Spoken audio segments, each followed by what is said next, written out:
Hello friends, ஒரு சூப்பரான mutton biryani குக்கரில் எப்படி செய்கிறதுன்னு பார்க்கலாமா? ஃபஸ்ட்டு அது குக்கர் வச்சுட்டு கொஞ்சமாக குக்கிங் ஆயில், கீ ஆட் பண்ணிக்கலாம். ஆயில் நல்லா சூடானதுக்கப்புறம் ஹோல் கரம் மசாலா ஸ்பைசஸும் கொஞ்சமாக சோம்பு, முந்திரி போட்டால் கொஞ்சம் ஃப்ளேவர் நல்லாயிருக்கும், அதனால் ஆட் பண்ணியிருக்கேன். இதெல்லாம் நல்லா வறுத்ததுக்கப்புறம் ஸ்லைஸாக கட் பண்ணி வச்சுருக்கிற ஆனியன் போட்டுக்கோங்க. ஆனியன் ஒரு 80% நல்லா குக் ஆகணும். குக் ஆனதுக்கப்புறம் ஒரு 2 டேபிள் ஸ்பூன் இஞ்சி பூண்டு பேஸ்ட் ஆட் பண்ணியிருக்கேன். அதையும் போட்டு நல்லா வதக்கிக்கலாம். ஃப்ளேவருக்காக நான் இன்றைக்கி ஒரு 3 பச்சை மிளகா ஆட் பண்ணியிருக்கேன்.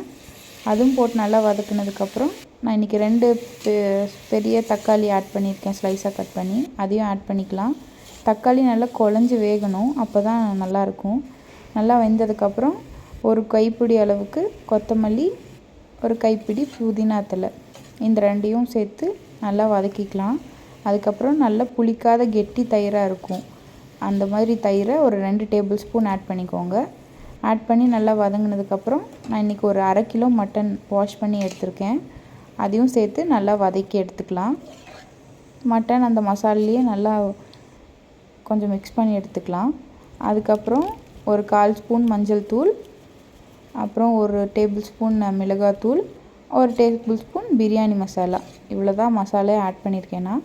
அப்புறம் மட்டன் வேகிற அளவுக்கு கொஞ்சமாக சால்ட்டு, அதுக்கப்புறம் ஒரு 2 டம்ளர் தண்ணி, இதையும் சேர்த்துட்டு நல்லா க்ளோஸ் பண்ணி ஒரு 5 விசில் விட்டு எடுத்துக்கலாம். நல்லா குக்காகி வந்துடும்.